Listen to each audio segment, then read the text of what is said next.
Je suis Loban Malo, percussionniste, chanteur, auteur, compositeur, interprète. Je vais faire une série de vidéos parce que j'ai envie de partager avec vous mes réflexions sur le solo djembé. Et voilà, ça fait des années que je pratique. J'ai appris le djembé avec un seul maître qui était Sega Sidibé. Et je vois autour de moi des gens qui ne savent pas trop comment construire leur solo. Donc en fait, ces vidéos, je les fais pour partager avec vous mes réflexions, mes outils, voilà. Si ça peut vous aider, tant mieux. Voilà. L'idée, c'est d'aller vers la notion de plaisir. L'idée, ce n'est pas de devenir un joueur professionnel ou quoi que ce soit. Et l'idée, ce ne sera pas de devenir le plus véloce non plus. En tout cas, ce ne sera pas avec moi. Je n'ai pas cette capacité-là. Et puis, je cherche autre chose aussi. Donc, comment faire des solos de façon à ne pas s'ennuyer soi-même ou se dire mince, je dois faire tant de minutes, comment je fais? Et puis aussi d'être agréable à écouter pour le public, puisque en règle générale, quand on joue le djembé en France, on n'a pas la danse, on n'accompagne pas des danseurs ou des danseuses. Ça peut arriver, mais c'est assez rare. Donc voilà. J'ai appris auprès de Sega Sidibé. Je suis parti au Mali fin 92 et j'y suis resté 93, 94, 95. J'ai passé ces 3 années à Bamako à apprendre auprès de Sega. J'ai fait quelques mariages là-bas.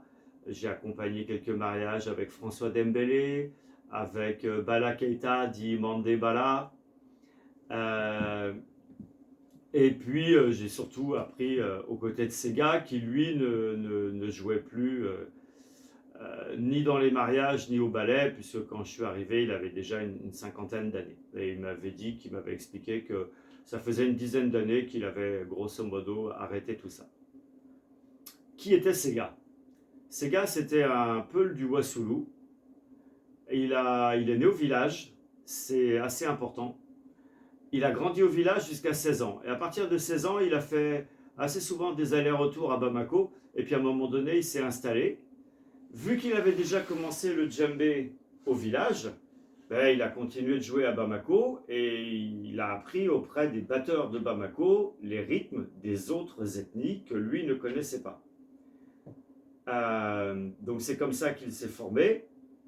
Et puis, au moment où il arrive à Bamako, ça correspond à peu près au début des années 60, qui correspond aussi à l'indépendance des pays africains. Le Mali en fait partie, puisque Sega était du Mali. Et les États africains décident de faire la création des ballets africains. Chaque pays a son ballet. Je crois que le premier pays, si je ne me trompe pas, ça doit être la Guinée avec ses coutourés. Et puis le Mali a enchaîné aussi. Donc il y a le ballet national du Mali qui se crée. Et puis, à cette époque, il y avait aussi une compétition artistique qui s'appelait les biennales. Et pour les biennales, chaque région envoyait des troupes pour représenter la région. Les danses, les percussions, les chants, les ensembles instrumentaux, etc., etc. Et Bamako était aussi une région, donc il fallait une troupe pour représenter Bamako. Mais Bamako, c'est plein d'ethnies différentes. Donc en fait, s'est constituée petit à petit la troupe du district de Bamako, et cette troupe, comme le ballet national, devait représenter l'ensemble des ethnies du Mali. Pas toutes, parce que c'est difficile dans un seul spectacle, mais beaucoup. Donc en fait, pour le ballet national, ils envoyaient un batteur et une danseuse officiellement dans les villages aller voir les rythmes bamana, les rythmes tamachek, les rythmes que sais-je, etc. Il y a de nombreuses ethnies au Mali. Et la personne qui est partie pour le Mali, à l'époque, qui a fait partie de la première mouture du ballet national, c'était Maré Sadogo, que je salue, que j'aime beaucoup. Et pour la troupe du district, il fallait aussi aller chercher les informations là où elles étaient. Et pour le coup, pour la troupe du district, c'est Sega Sidibé, avec un danseur ou une danseuse qui partait.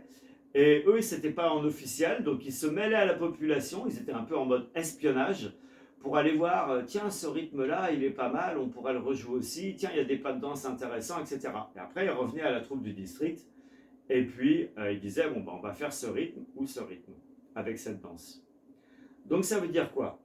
Ça veut dire que Sega Sidibé a connu le Mali avant la création des ballets, et il a participé à la transformation des choses. Il n'y a plus beaucoup de batteurs maintenant qui ont connu tout ça.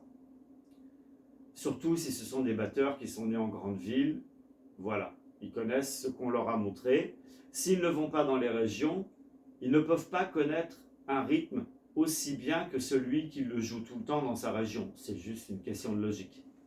Si je suis malinqué et que je suis né au village, je connais très bien les rythmes malinqués de mon village et je ne connais pas les rythmes qu'on joue au nord de Ségou ou à Gao, etc., etc.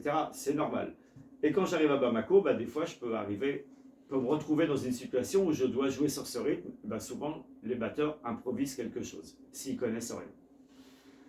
Donc voilà, donc ça veut dire qu'en fait, ces gars, quand il enseignait beaucoup le djembé plutôt traditionnel.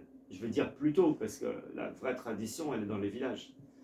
Mais quand même, voilà, il avait ce souci-là, de garder la tradition.